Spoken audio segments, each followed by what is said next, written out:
Sports in the 1950s were full of excitement and full of athletes that went down in history as some of the greatest players in their particular sport. On March 24th, 1956, a star college basketball player by the name of Bill Russell led San Francisco to an undefeated season and defeated Iowa in the national championship 83-71. Sugar Ray Robinson was one of the most famous and successful boxers of the 1950s. By 1951, he had a professional record of 128-1-2 with 84 knockouts. He retired in 1952 but came back over 2 years later to regain the middleweight title in 1955. On November 16, 1957, the longest winning streak in college football ended when Notre Dame defeated the number 1 ranked Oklahoma Sooners 7-0. Notre Dame was a whopping 18-point underdog. The 1950s was the golden age of baseball. Jackie Robinson became the first African American to play in the Major League Baseball. He received cruel treatment from the fans but quickly became one of the most dominant players in the league. Through his 10-year career, Jackie Robinson batted .311 and proved that African Americans could compete in the Major League Baseball. In weightlifting during the 1950s, John Davis was in a league of his own. He was undefeated, won 11 national championships, 6 world titles, and gold medals in both the 1948 and 52 Olympics. People in the 1950s had a lot of people to look up to. Dwight Eisenhower, who became president in 1952, created the National Aeronautics and Space Administration, or NASA, in response to the launch of Soviet satellite Sputnik 1 in 1957. That same year, Eisenhower got Congress to pass the Eisenhower Doctrine, which said that the U.S. would defend the Middle East against overt armed aggression from any nation controlled by internal communism. Martin Luther King Jr., author of the famous I Have a Dream speech, initiated the bus boycott in Montgomery, Alabama, after Rosa Parks' incident in November 1956. King pressured Congress into passing the Civil Rights Act of 1964, which granted all U.S. citizens equal access to employment, public accommodations, and education. In 1954, Jonas Salk began testing his new polio vaccine on about 1 million children.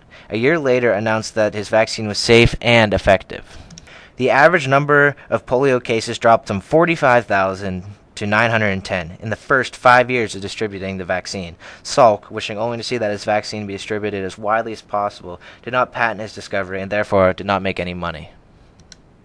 Movies went through many changes in the 1950s. Early on in the decade, weekly movie attendance had dropped from 80 million to 40 million viewers a week due to its largest competitor, television. To compete with TV, filmmakers experimented with new technology. The first 3D film, called Buona Devil, was released in 1952. Viewers wore poorly fitting cardboard glasses with green and red lenses. Another innovation was the creation of much wider widescreen movies, which led to movie theaters being equipped with widescreen capabilities in 1955. Drive-in movie theaters became popular in the 1950s, with 7,000 nationwide in 1956. Movies began to focus on teenagers with titles such as Rebel Without a Cause, East of Eden, and Giant. James Dean starred in these 3 movies and was a classic bad boy of the 1950s, wearing a leather jacket and tight jeans. Many of the movies about teenagers at the time focused on juvenile delinquency accompanied with drugs and rock music. Other themes of the time were anti-communist films such as Pork Chop Hill in 1959, but most movies dealt with the interests and values of white middle-class Americans. Some of the most popular movies of the decade were Lady and the Tramp, Peter Pan, and Around the World in 80 Days. The 1950s were a time of great change in music. 3 of the most popular categories were country, pop, and rhythm. Country stars like Johnny Cash, Gene Autry, and Hank Williams captivated audiences with their smooth voices and religious references. Pop artists like Nat King Cole, Dean Martin, and Pat Boone used their catchy lyrics to attract large amounts of people to their music. Rhythm stars like Little Richard, Sam Cooke, and Bobby Day had upbeat lyrics that were a combination of many genres. Jukeboxes became extremely popular during this time, and radio became a source of music, entertainment, and fun. Top songs of the day included Goodnight Irene by the Weavers, Misty by Errol Garner, and Blue Skies by Bing Crosby and Fred Astaire. Goodnight Irene was a folk song that ended up selling over 2 million records. Frank Sinatra, or Old Blue Eyes, was a pinnacle of what musical artists should sound and be like. He released his hits like Oh, What It Seemed to Be, 5 Minutes More, and Learnin' the Blues. Musicals also kicked off during this time. Oklahoma, West Side Story, and White Christmas were some of the favorites of the general public. Stars like Bing Crosby and Danny Kaye appeared in these musicals. One of the most famous of all time, The Sound of Music, was released in 1959. Overall, a great change took place in the music industry in the 1950s, leading to the rise of new artists and genres. Clint Eastwood debuted as a supporting actor on the show called Rawhide in 1959. Sean Connery got his first major movie role in the movie called No Road Back in 1957. Lucille Ball played in many different shows. Her biggest role was Lucy on I Love Lucy. Marilyn Monroe's first major role was in Don't Bother to Knock in 1952 and went on to become an American icon. Marlon Brando was in A Streetcar Named Desire in 1951, The Wild Ones in 1953, and Sayonara in 1957. Dick Clark hosted the popular TV show American Bandstand. Gene Kelly was in Singing in the Rain in 1952. Fred Astaire played in Funny Face in 1957.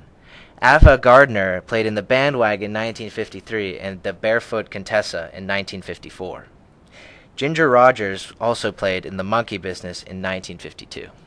John Wayne was in The Searchers in 1956 and Rio Bravo in 1954 and was also on many popular cowboy or western TV shows.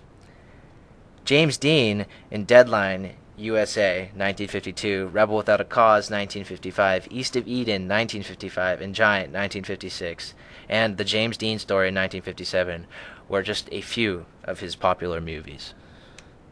Gene Tierney, Night and City in the 1950s, James Stewart with The Rear Window in 1954 and Vertigo in 1958 were popular movies, and Vivien Leigh was in A Streetcar Named Desire in 1951.